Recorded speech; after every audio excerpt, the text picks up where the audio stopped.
नमस्कार दोस्तों, स्वागत है आप सभी का मेरे YouTube channel science tech by Gaurav गुजरा पे। तो आज हम बात करेंगे हमारे सब्जेक्ट साइंस और क्लास 10th का जो चैप्टर था, चैप्टर नंबर 4, इसका पार्ट सेकंड।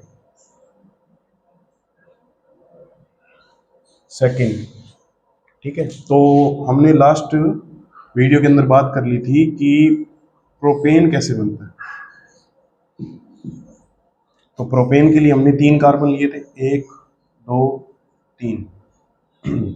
3 कार्बन में अगर इनकी वैलेंसी पूरी कर दें हम, यानी कि हाइड्रोजन को लगाते जाएं, तो 1 2 3 कार्बन हो गए और H की नहीं है। 1 2 3 4 5 6 7 8 H8। और जितने भी एल्केन हैं ये सारे संतृप्त होते हैं, क्योंकि इनके अंदर एकल आबंध होता है।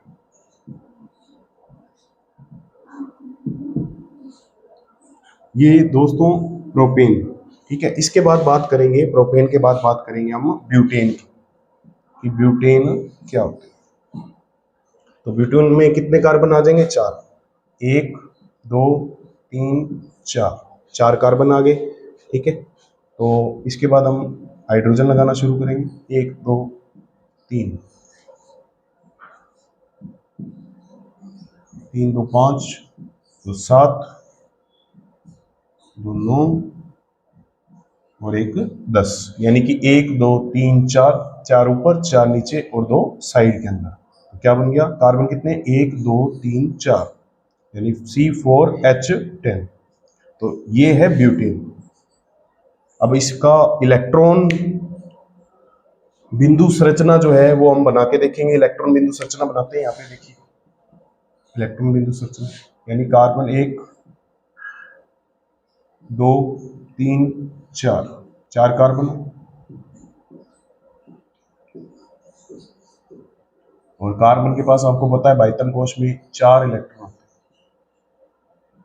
बाह्यतम कोश में 4 इलेक्ट्रॉन होते हैं। प्रत्येक कार्बन के पास बाह्यतम कोश में 4 इलेक्ट्रॉन होते हैं। और हाइड्रोजन के बाह्यतम कोश में, यानी कि एक ही कोश होता है हाइड्रोजन का, और उसमें 1 इलेक्ट्रॉन होता है।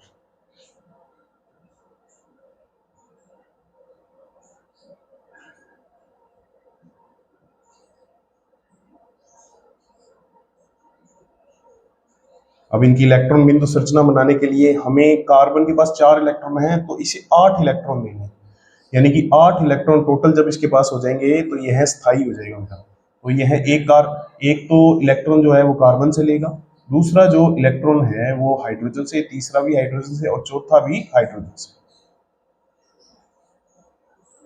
ये 4 इलेक्ट्रॉन हाइड्रोजन से, यानी कि 3 इलेक्ट्रॉन हाइड्रोजन से और 1 कार्बन से, यानी कि 4 इलेक्ट्रॉन का क्या कर लिए? साझेदारी कर ली है। अब साझेदारी करने के बाद हुआ क्या कि हाइड्रोजन ने भी क्या कर ली? साझेदारी कर ली। हाइड्रोजन ने भी साझेदारी कर ली और अपने अष्टक को या अपने जो कक्षक को पूर्ण कर लिया। यहाँ पे भी हाइड्रोजन ने अपने कक्षक को क्या कर लिया? पूर्ण कर लिया।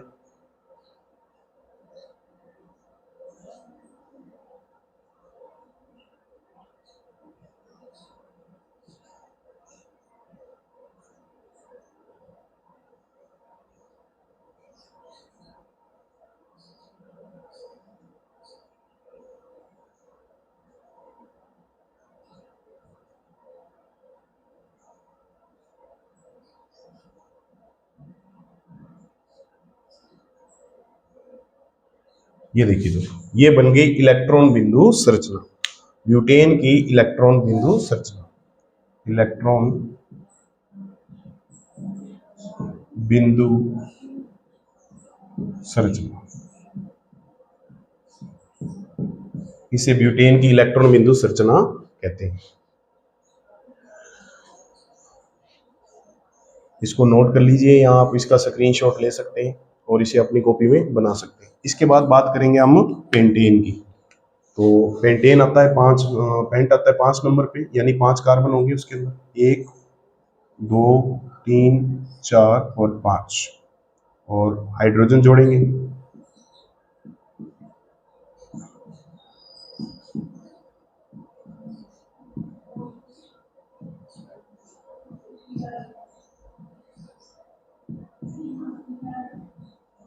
तो ये हाइड्रोजन जोड़ने के बाद देखिए 3 2 5 2 7 2 9 2 11 और 1 12, C5H12, C5H12, और यह बन गया पेंटेन।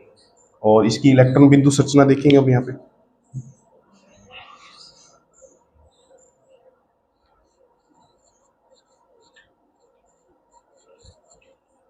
इलेक्ट्रॉन बिंदु संरचना देखिए, 1 2 3 4 और 1 5। थोड़ा सा अलग से बना लेते हैं, यहाँ पे जगह थोड़ी कम है, इसको थोड़ा इरेज कर लेते हैं। अब देखिए 1 2 3 4 और 5 कार्बन हो गए, और प्रत्येक कार्बन के पास 4 इलेक्ट्रॉन,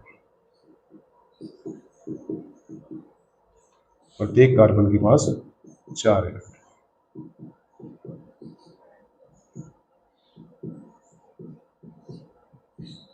ठीक है, उसके बाद हाइड्रोजन लगाएंगे कार्बन की वैलेंसी को पूरा करने के लिए। कार्बन जो है वो 4 बंध बनाता है,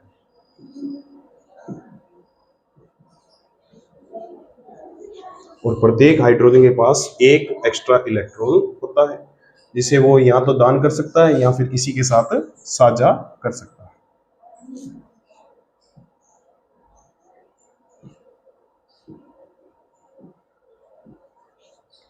अब कार्बन को अपने 8 इलेक्ट्रॉन पूरे करने हैं, तो 4 इलेक्ट्रॉन तो खुद के पास है, 4 क्या करेगा, साझा कर लेगा, अन्य परमाणुओं से 4 इलेक्ट्रॉन ग्रहण कर लेगा।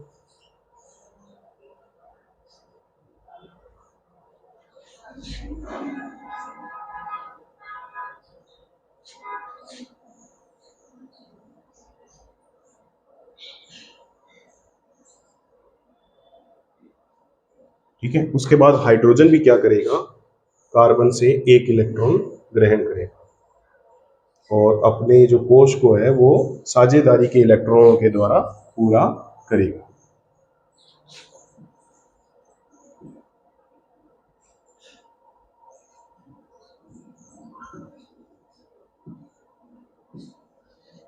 तो यह बन गया पेंटेन। 1 2 3 4 5 पेंटेन की इलेक्ट्रॉन बिंदु संरचना, इलेक्ट्रॉन बिंदु संरचना।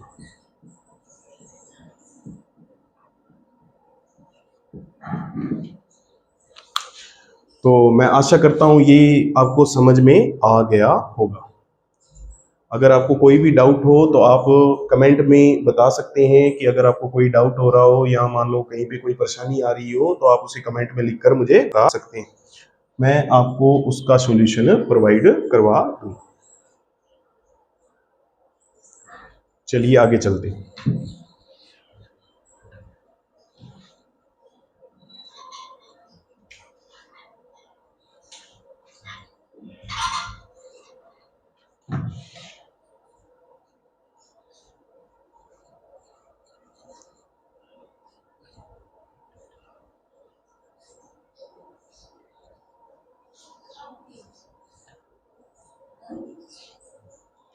इसके बाद बात करेंगे संरचनात्मक समावयव की। संरचनात्मक समावयव ये क्या होते हैं, यानी कि C5H12, C5H12 यानी कि अणु सूत्र या आणविक जो सूत्र होता है, आणविक सूत्र जो होता है वो तो समान रहता है, वो तो क्या रहता है, समान, लेकिन जो उसकी संरचना होती है, संरचना या स्ट्रक्चर जो होती है वो अलग अलग होती है। स्ट्रक्चर जो होती है दोस्तों वो क्या होती है, अलग अलग होती है। जैसे C5H12 पहले तो हम बनाएंगे सीधा 1 2 3 4 और 1 5, यानी कि सीधी रेखा के रूप में, सीधी चेन के रूप में, सीधी श्रृंखला के रूप में। फिर हम क्या करेंगे, इसमें शाखाओं का निर्माण करेंगे, यानी बाहर 4 कार्बन आ जाएंगे, ठीक है ना, एक शाखा बन जाएगी, एक क्या बन जाएगी, शाखा। और तीसरा जो है उसमें 2 शाखाएं बाहर करेंगे, यानी कि 3 ये हो गई, ठीक है। और उसके बाद 2 कार्बन की शाखाएं जो हैं वो बाहर आ गई। आइए इसे बना के देखते हैं। तो सबसे पहले सीधा बनाएंगे बिल्कुल, 1 2 3 4 5, तो इनकी वैलेंसी हम पूरी कर देंगे, यानी कि इनके जितने भी बंध बनते हैं उनको हम पूरा करेंगे, यानी कि कार्बन 4 बंध बनाता है तो प्रत्येक कार्बन 4 बंध बनाएगा। उसके बाद अगले के अंदर 1 2 3 और 4, एक जो थी वो शाखा निकली हुई थी, ठीक है। तो यहाँ देखिए H H H, यहाँ एक H आएगा, 3 बंध बन चुके हैं, ये चौथा बंध, ठीक है। यहाँ 1 2 3 और ये चौथा बंध, और यहाँ एक है तो कितने होंगे, 3 हाइड्रोजन। अब जो ये कार्बन है इसके एक बंध बना हुआ है, 3 हाइड्रोजन और जुड़ेंगे, इसे हम कहेंगे आइसो पेंटेन, इसे कहेंगे एन पेंटेन, इसे कहेंगे आइसो पेंटेन। अब जब दो श्रृंखलाएं बाहर निकलेंगी तो उसे कहेंगे नियो पेंटेन, उसे क्या कहेंगे, नियो पेंटेन कहेंगे, यानी कि एक कार्बन की श्रृंखला जो यहाँ निकल गई, एक कार्बन की श्रृंखला यहाँ। अब टोटल गिनिए कितने कार्बन है, 1 2 3 4 5। ध्यान दीजिए, हम पहले तो इनकी वैलेंसी है, यहाँ जो जितने बंध बनाते हैं उनको क्या करेंगे, पूरा करेंगे। देखिए ये बंध मैंने पूरे कर दिए, यहाँ पे प्रत्येक कार्बन के 4 बंध है, यहाँ पर 2 बने हुए, 2 यहाँ पे बने हुए। अब ये जो साइड वाले जो कार्बन है, यानी कि साइड श्रृंखला वाले जो कार्बन है, उनकी वैलेंसी पूरी नहीं हुई, तो उनकी वैलेंसी पूरी करेंगे 3 3 हाइड्रोजन के साथ। इसको बोलेंगे neo pentane, neo pentane, neo pentane. अब देखिए तीनों के सूत्र जो हैं, यानी कि आणविक सूत्र जो है वो तो समान है, C5H12, C5H12 है, आणविक सूत्र तीनों का समान है, लेकिन तीनों की स्ट्रक्चर को देखिए, तीनों की संरचना को देखिए, तीनों की जो संरचना है वो अलग अलग है दोस्तों। इसको बोलते हैं संरचनात्मक समावयव, संरचनात्मक समावयव, यानी कि जो स्ट्रक्चर के अंदर बदलाव के कारण जो स्ट्रक्चर बदलती है, या जो फॉर्मूला जो है वो सेम होता है इनका, और स्ट्रक्चर जो होती है वो अलग अलग होती है, तो इसे संरचनात्मक समावयव कहते हैं। तो मिलते हैं नेक्स्ट वीडियो के अंदर। इस वीडियो के अंदर इतना ही, और वीडियो को लाइक जरूर करें और अपने दोस्तों के साथ शेयर करें। धन्यवाद साथियों।